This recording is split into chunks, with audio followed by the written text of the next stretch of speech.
Okay, what you do is you pop that off, take the pin down on the side, pull the doorknob off, like so.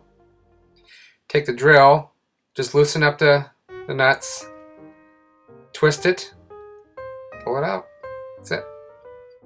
Okay, what you do, we put it back on, you twist it, lock it up, take the drill, tighten up the nuts, and then you can put the doorknob on, take the pin, pull it up, and snap it back in.